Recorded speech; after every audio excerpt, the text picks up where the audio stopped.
Hello, everyone. Chuck Ramsey, the Law Dog, here with you for Western Oklahoma Sports Night as we are profiling all of the teams, at least all of the teams that Right Media covers in high school football. And one of those schools is the Watonga Eagles, and they're coming off of an 0-10 season last year.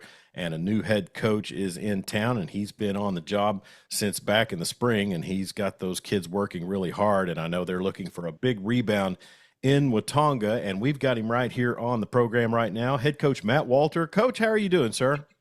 I'm doing great. I'm doing great. Appreciate you having me. Yeah, thanks for coming on and giving us some time. I know it's a busy, busy time of the year.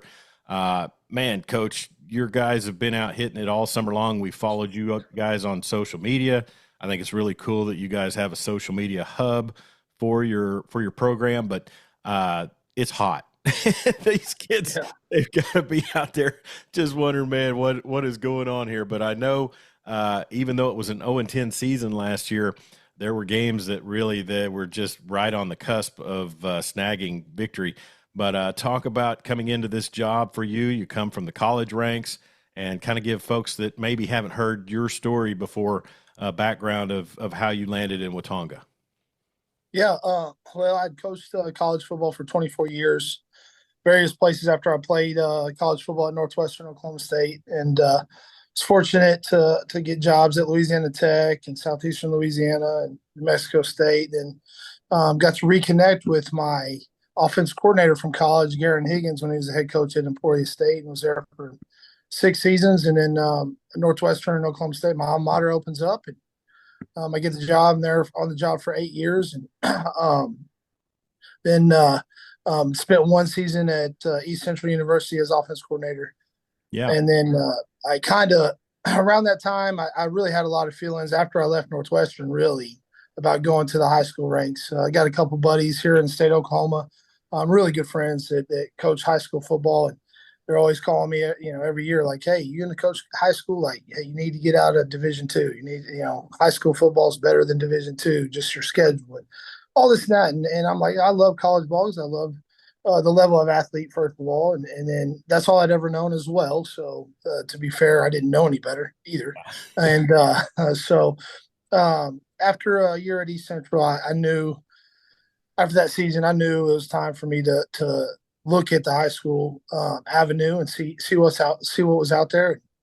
So your Um, offensive. Oh, go ahead. I'm sorry.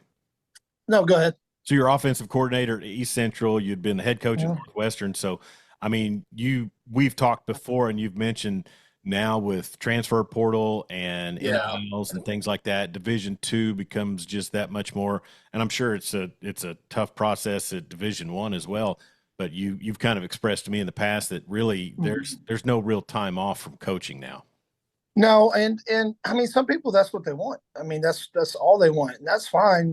For them, you gotta find out what your why is, and if you want more time to your family or to yourself, some personal time, and I can be a little bit honest. I mean, over the past, from my last year at Northwestern to my year at East Central, I mean, I got way out of shape, overweight. I mean, just the stress of the time. It really wasn't the stress of like you got to win or lose at all. It was more the stress of the time. Like you got to do this, you got to do that. Otherwise, you don't have the players, especially you're recruiting in Division II. Now, Division I, when I was at Division I, it was a little different because it was, shoot. Now it's 15 years ago, so it's changed so much. Every year it changes so much.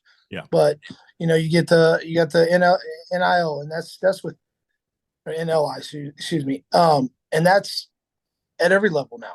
Yeah. You're recruiting a kid and you're getting a call, you're calling them, and they're, before you can, it doesn't matter the relationship you've built with them. They're asking about how much money you can get them, Yeah. and what kind of perks you can get them.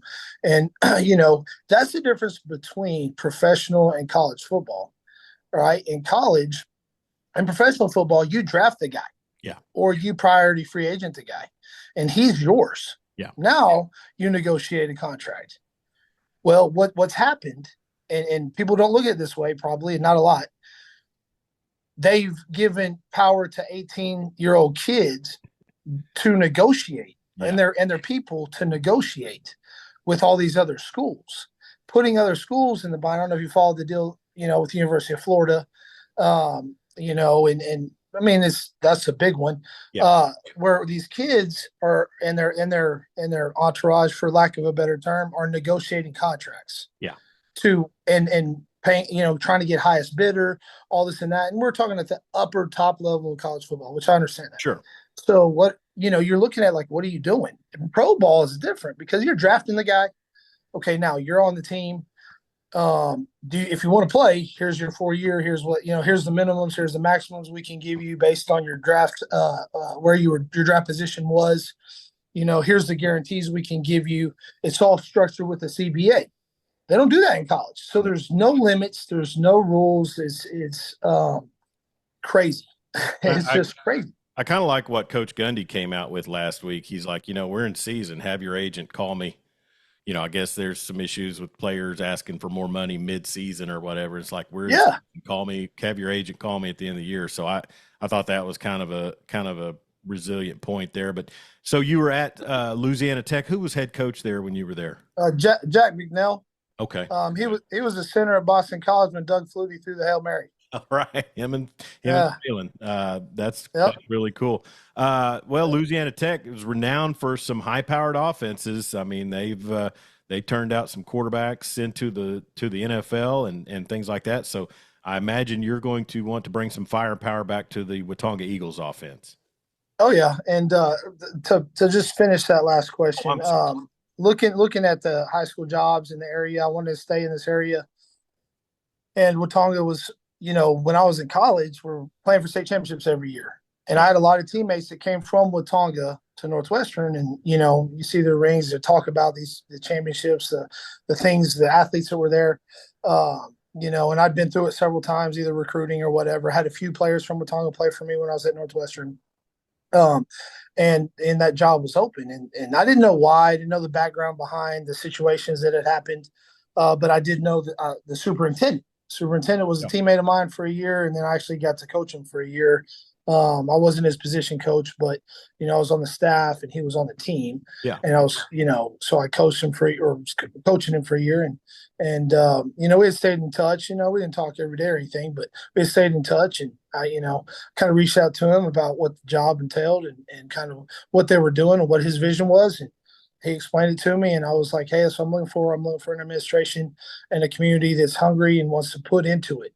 You Yeah. got to put into it. I'd been a part of something for years that didn't do enough and expected high results without doing enough to compete with everyone else. Yeah. And it don't matter. Nick Saban could have coached some of those teams. It wouldn't have mattered. Yeah. It just wouldn't have. Not without the things that were necessary. Yeah. And so it is what it is. That is what it is. But I knew what I wanted going into it. And, the new facilities, putting the money behind it, structure and schedules that still fell in line with the state guidelines and the NCAA guidelines to get these kids, if they're recruitable, a chance to play in NCAA football. That was a big thing for me because recruiting for so long, I've seen so many of these schools not have the right cores, put them in classes that would get them to graduate high school, but not eligible to play college football. So then they spent their summer before their freshman season doing credit recovery. And I'm like, instead of training with their team. Sure. And so that was a big thing for me. And how they structured the daily schedule for the coaches that were going to be on staff, along with the rest of the teachers and along with the athletes. And and it fit. I mean, it checked off all the boxes when it came to that, and that's what I was looking for. So got the opportunity, and fortunately, I did a good job in the interview, I guess, and they hired me. And, so we've been off and running ever since, and a lot of good things have happened so far. We have high expectations. Don't care about the record last year. It's totally different in every single way. You look at their games. I watched all their games from last year, and it was one of two things: either a blowout, absolute blowout, they got killed, or it was a one possession game. Yeah, every game. Yeah. So those one possession games got to turn into wins at some point. And a lot of it had to do with discipline. A lot of it, not much of it had to do with X's and O's, although, I'm not going to do what they were doing. A lot of it was just discipline, having discipline at the right time. And that was the first thing I looked at getting into. Watonga was the discipline part of it, and letting them understand what core values were and how important they were to building a program, and not necessarily what play is called. Obviously everybody wants to know, hey, what are you going to run offensively? And even more at high school than in college, you got to really be creative and play to your strengths of your players instead of, hey, this is my system. This is what I'm going to run. I'm going to play the strengths of, Tristan Dobbins, Aiden Perez, Chris Garcia, Yvonne Carmona, Talon Smith, Keelan Estep. We're going to, those guys, what they're good at is what we're going to do. Yeah. So we're visiting with head coach Matt Walter of the Watonga Eagles, and they are starting their season off on September 6th is what I show, Coach. You guys didn't have a week 0 game, is yep, that no, correct? that's correct. No week 0 game. We have a scrimmage coming up next Friday against Tennessee, and then we open it up first game on September 6th. Yeah, and at Hobart, that's going to be a tall task. Mm-hmm. But Yep. I think every coach I talk to says, nobody wins the non-district. You Yeah. find out how good you are, you find out where your deficiencies may be, and you gear up for districts and try to stay healthy. So, And tall task going that Hobart. that's another great thing about high school football versus college football. I mean, Yeah, in Division II college football, every game is a playoff game. Every game. No scrimmage, go straight into conference play. The first game, you have yeah, no idea what every year you have 60 new kids, yeah, and so you really don't know what you have, and it's just part of that process. Okay, but in high school football, what's great about it is you may lose the first 3 games that are non-district. They don't matter whatsoever. no, They matter in terms of if you got better, if you learned from your mistakes, and if you stayed healthy. So those are the 3 things you got to do going into district. yeah, And then, you look at the Alva team from last year. I don't remember if they were fourth or third in their district, whatever it was, but they ended up going to the semifinal or quarterfinal. They won. I thanks. mean, they surprised some people. They beat Chandler at Chandler. They beat some team way down south. That was just one of those teams you looked at, and I want to say they had a 500 record going into the playoffs, or maybe even less. But they, surprised some people, and won 3 or 4 games there at the end, just because they kept getting better. And that's kind of what you look to do. Like, it really doesn't matter. I mean, I hate to say that, because I don't tell the kids it doesn't matter. It's 1-0 every week. But when you're looking at the whole picture as a coach, hey, you got to stay healthy. You got to get better every game, and you got to make sure that you're learning from your mistakes. And then by the time it really does count, you're pulling off those wins and you're executing properly. And then you get in the playoffs, and it sounds cliche, but I mean, really, in Class A, I can't speak for 6A. We don't have a Bixby. We just don't. No. So we're you're playing. Fairview's very good. Hooker's very good. Those 2 teams are very, very, very good. But I just don't see them running away with it. Like Bixby did last year. Something like that. They're going to be competitive in every game, and they have experience.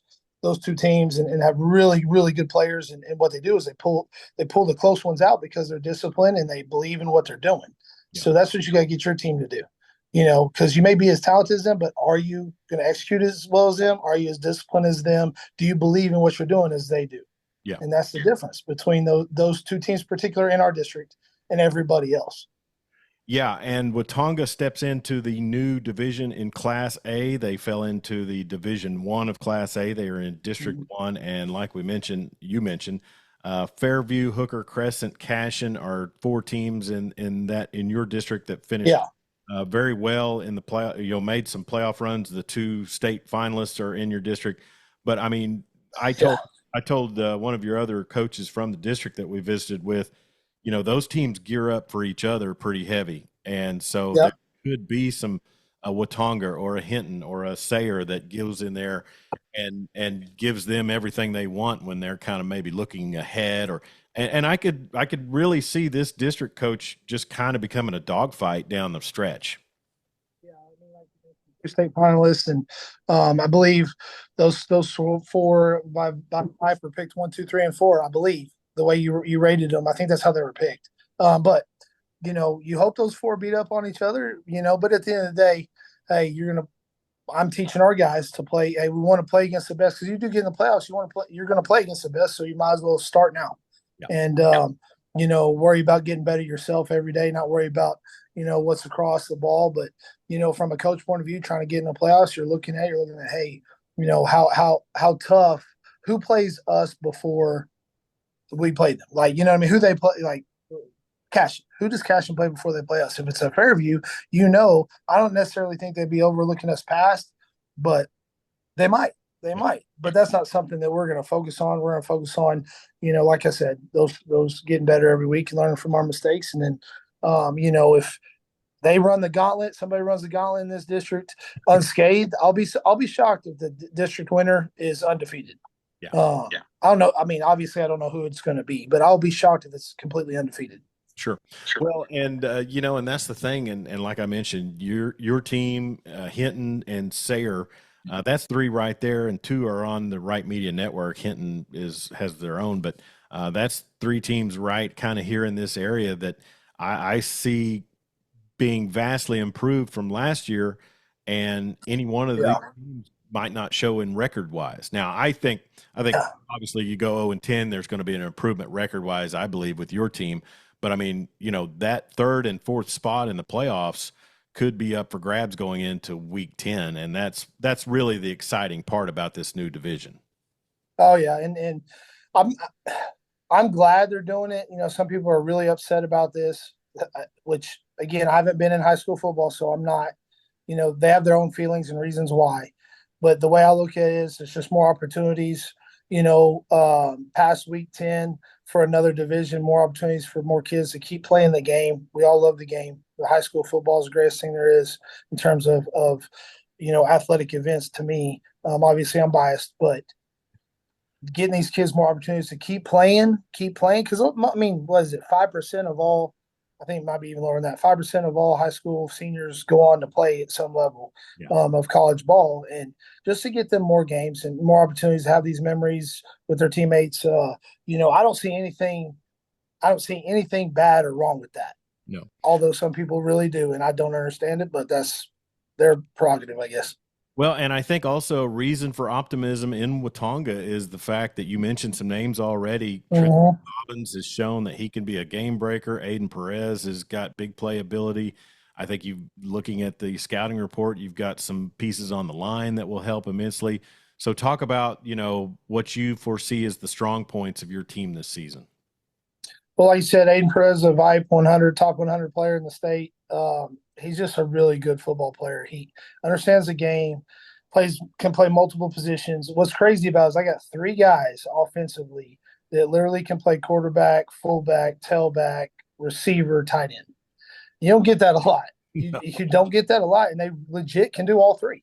Yeah. And so uh, having and being able to move those pieces wherever it is, you hope that a defense can't get a beat on what you're trying to do. You really do.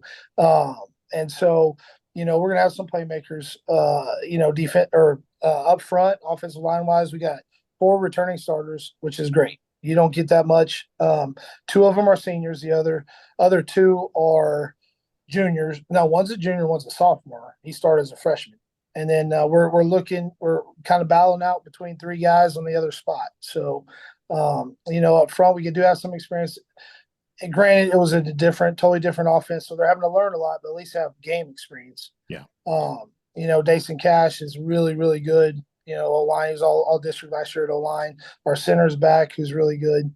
Our left tackle's a college body. Has a lot of work to do to get to that point, but he's 6'4", looks the part. 6'4", 290, looks the part. And then our right tackle is much the same. He's just a sophomore though, so he doesn't have quite as much experience, but started half the season last year. So, and right there we're talking about Stetson Phillips. Yeah. Right there at that right tackle. So, and then again at the receiver spots, we have a returner in Cooper House, and I think he was highlighted as one of the up and come newcomers in VIPE Northwest. And he's a sophomore, but he's 6'2". Receiver for us, plays receiver. Outside linebacker is our punter kicker. He was the punter kicker last year. Had a couple interceptions last year from the outside linebacker position. Didn't play a lot of offense, but he's gonna play a lot of offense for us. He's just a very versatile kid as well. So what I do love about our team is the versatility we have at each player position. They can do a lot of things. And then the kind of the unsung hero is everybody talks about Tristan. I mean, Tristan's 6'3", 210-pound, prototypical. I mean, he played tailback last year and had a couple 300-yard games. I think he had like 1,500 yards or something offensively, rushing. We've moved him. He's not really playing tailback. He's playing receiver. Uh, so everyone wants to talk about him, and that's great. I love it for him. He's getting recruited. He's got some teams recruiting him. I won't say who, just Yeah. for his own reasons. But the unsung hero kind of is a kid named Chris Garcia. And last year played a lot of different things. He played fullback when Dason got hurt. When Dason was playing fullback, and he played tailback a couple games when Tristan needed a breath, or Aiden was playing too much on defense, because Aiden was the defensive back of the year. So Chris, he kind of held the glue. He's kind of that glue guy that can Yeah. do all those things. He can play slot. He can play fullback. He can play, running back. Those type things. So he's kind of that guy, and he knows the offense already so quickly. He's just kind of a savant in that. I just tell him, hey, go play this position. And he knows what to do. It's crazy. And then defensively, I think we have a lot of returners defensively. I think our strong suit is our defensive line. I think there's 12 guys that got playing time last year at D line right now. Dason Cash again returns as our starting middle linebacker. Our strong and weak linebacker, they're going to be new. And then our nickel linebacker, he's going to be new. So we're breaking in some new people there that got to play safety last year. One of them played safety last year. One of them played four technique last year. So they're kind of moving around. So it's going to be a little bit new for them. And Dobbins was playing outside linebacker. We've moved him to safety. So we got a guy back there that may be the fastest guy on our team that ran the open 200 in track. Is playing free safety. Yeah. Brayson Gordon, another kid that played last year a little bit at free safety or at strong safety, is going to play our other safety. We got a freshman coming in named Turner Wigington, and Turner is kind of the backup to both safety positions. He's made a lot of plays so far in camp. Made a lot of plays this summer in 7-on-7 passing league and tournament play.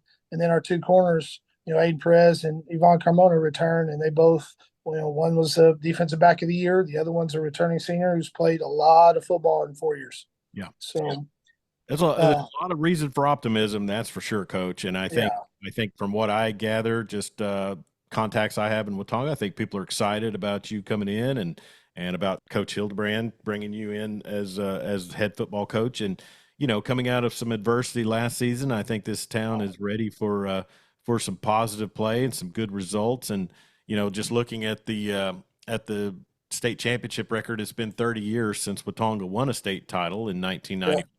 They went to 3 straight, and then they played for 1 also in 97. But you're talking about a team that last made the playoffs in 2020 and last made it past the first round in 2017. So it's likely, if I know Watonga like I think I know Thomas where I live, it's a community that's hungry for some success. Yes, almost definitely, and stability. I'm gonna tell you that. That's the big thing. They've had 8 head coaches in 10 years. Yeah, you're not going to win a lot of games that way. You're just not, or not make it very far in the playoffs if you do make the playoffs, because there's a ton of talent. I talked to some teams, was funny. I talked to some coaches. Again, for me, I was in Oklahoma recruiting players, but I was not paying attention to what really the nuts and bolts of each team or each district. It doesn't work that way. You're looking for players. Yeah. But when I got the job, a lot of people reached out to me. I reached out to a lot of people, and they were talking. One thing I'll leave him unnamed, but one of the coaches was like, "Hey, in 2021, that was the most talented team, maybe in the state, but definitely in the district. They should have gone undefeated." Yeah. Okay. You say that, you can say anybody should have gone undefeated. If you're talking about talent, okay, I understand that. So what is the issue? And those are the things, and talking to the my seniors were freshmen on that team, talking to them, hey, what was the problem? How do we get over that hump and over that hurdle to, win all those games, to make it far in the playoffs? And they were very insightful, even though they were freshmen at the time. And some of those problems that they said were the problems are fixed. Mm-hmm. and or are getting fixed. So, if you look at that and the tradition here, those kids, they know the tradition. Yeah. Most of those guys, I got 2 of them on my staff that played on those state championship teams, so they know what it took. Yeah. And you can look up there, and there's not a lot of teams that have won six state championships in the state of Oklahoma. I mean, there's a handful, maybe, I don't know the exact number, Yeah. but there's Not not a lot. no. All right. So you look up there and like, hey, you can visibly go through our trophy room, our Hall of Fame, and you can look at state championship trophies. You can go touch them. Yeah. That's what you want to do. A lot of schools can't do that, especially six of them. Yeah. So you look at that and you build upon the tradition, and you get back to the pride that it took to get that, and to play for the name on the front of the jersey instead of the one on the back, which I know that's cliche, but those guys start understanding that, and then good things start happening. Yeah, and I tell you something else, and it's obvious, Coach, just by looking at the facilities, looking at the new equipment and the new field and press box, that the community's willing to chip in, and the school district is willing to do what's necessary to really try to elevate that program. They are. They understand how important it is. Through all my talks at the Kiwanis Club, Lions Club, my parent meetings, they understand how important football is for that community. In some communities, it's not important. I get that, but for that community, and how it carries over past football. It's not just about football; it's about their life afterwards, and all the things that it brings them in terms of characteristics and qualities. That the town buys into that, and they want that, and that's what was important for me to choose that job, and to go after it hard. That was the big thing for it, and to see the community support, like you said, facility wise, and it takes money. I mean, everybody can say, hey, I always hated the saying, hey, we do more with less. Yeah, Well, you have to. That's not because you want to. That's yeah, a have to thing. So whoever's behind that, why don't we ante up, and let's really do it. Let's do it right. Let's do it, so we can enjoy the win. So we can, it takes money. It just does. And this community understands that, and has put their money where their wants and desires and mouth is. sure. It is what it is, and I appreciate that so much. And there's so many people in town that want to help, and I can just pick up the phone and call them, and they're like, "Yeah, we'll make it happen." I mean, everything from I could even tell you some of the funny things I've called for, and within a day I got it. It's just, and you're just like, man, I wouldn't even think you would need that. Okay, yeah, but I do, and they're like, okay, we'll get it done. It's just that's what you need to win. You mentioned your staff, Coach. Talk about your assistants and how they help you prep this team. Okay, so we all at our level coach every side of the ball and special teams. So you know, at on the we'll just talk about the offensive side of the ball. Yeah. Our receiver coach is Thomas Lazenby. He's, I believe, in his second year at Watonga. Bright young man, young guy, but bright, understands the game, willing to learn, wants to do everything. He's kind of our video guy. It's funny. This is the oldest staff I've been on since 2008's New Mexico State team. Oh yeah.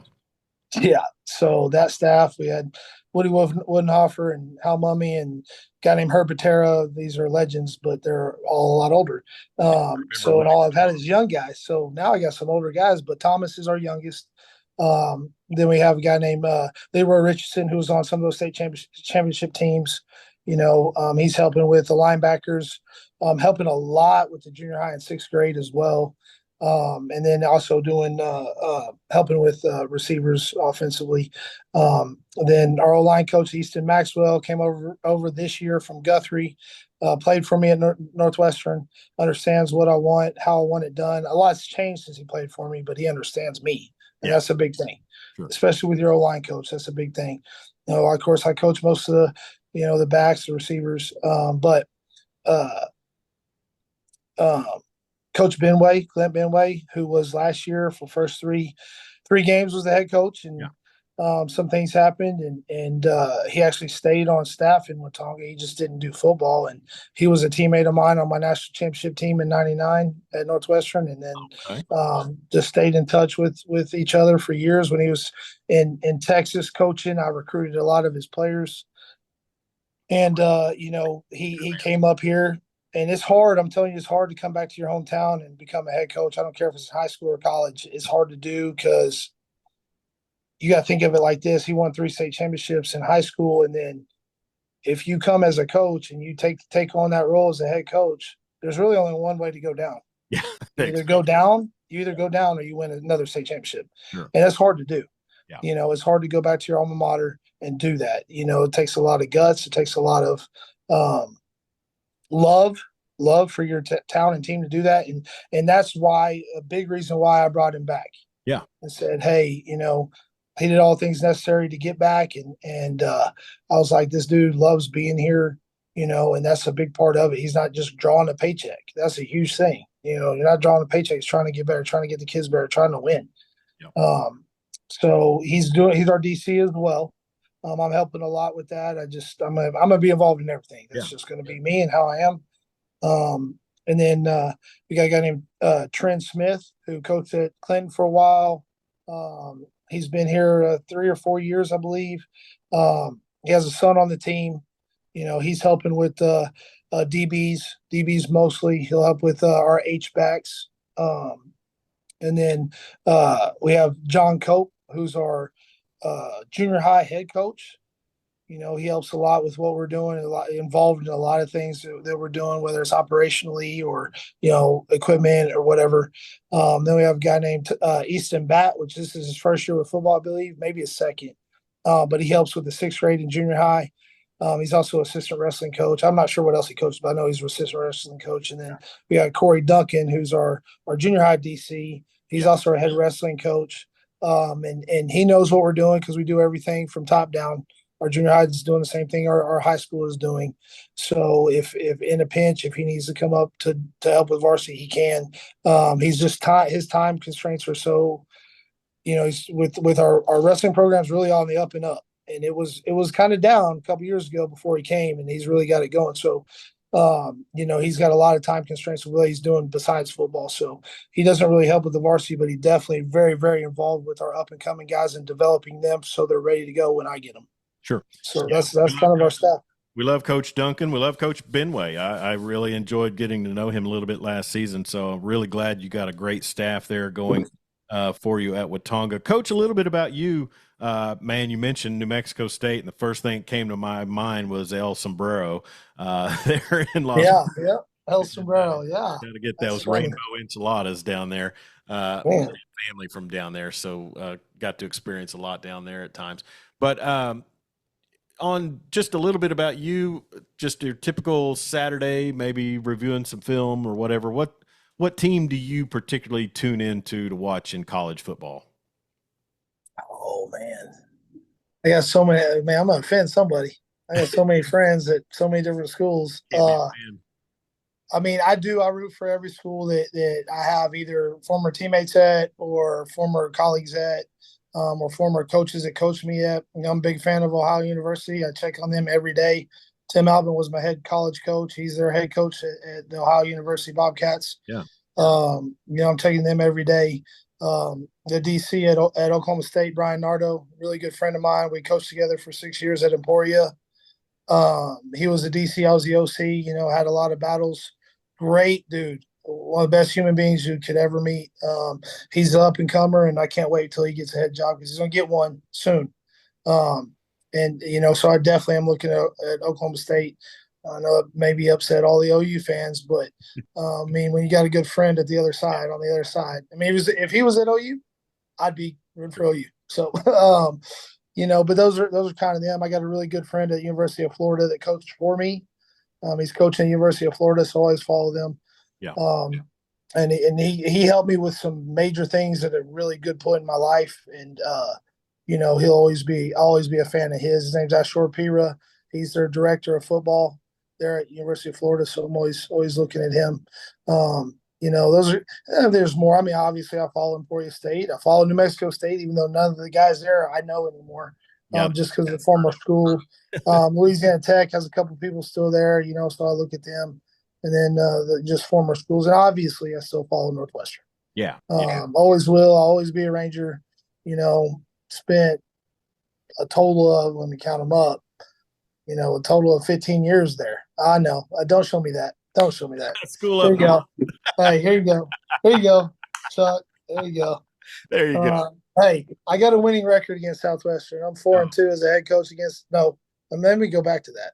A lot of teams have had. I'm 5-3 against Southwestern. So, yeah, so like I get it. The rivalry is great, and Andrew Rice, their head coach, is going to do great things. Good friend of mine, real Yeah, good friend of mine. We coached camps together, coached against each other several times when he was at Southern Arkansas. He's going to do good things at Southwestern.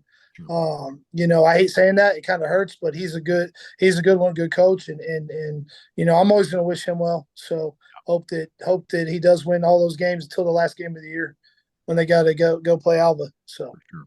Well, Coach, man, thank you so much for taking time. And I know we had a little glitch in the scheduling and in the recording previously, but you were gracious enough to give me another shot to get you on here, and we'll get this out on the YouTube page and our SoundCloud pages for our podcast. But best of luck this season to you, Coach. Thank you. I know Watonga's ready for some wins. I know you're ready to help flip that program around. And there's so much positivity, I think, around your program right now that it's going to be fun to watch. I appreciate it, Chuck. Thank you so much. No problem. He's Matt Walter, head football coach of the Watonga Eagles, and you can catch them all season long on Right Dot Media, Watonga Eagles TV. And Luke Clement, I believe, will be doing the play-by-play for the Eagles this season. I know he'll be reaching out to you probably for some coaches shows in the pregame. Yeah. You'll be able to tune into all Watonga Eagles football games on Right Dot Media, Watonga Eagles TV. Coach, be safe, stay cool as you can out there, and have a great beginning of your season. Thank you. You too. We'll talk soon. Take care. This is Chuck Ramsey. This has been Western Oklahoma Sports Night. Be safe out there. Don't text and drive, and sure don't drink and drive. Give us a follow on Facebook, Twitter, X, Instagram, or TikTok at Law Dog Sports.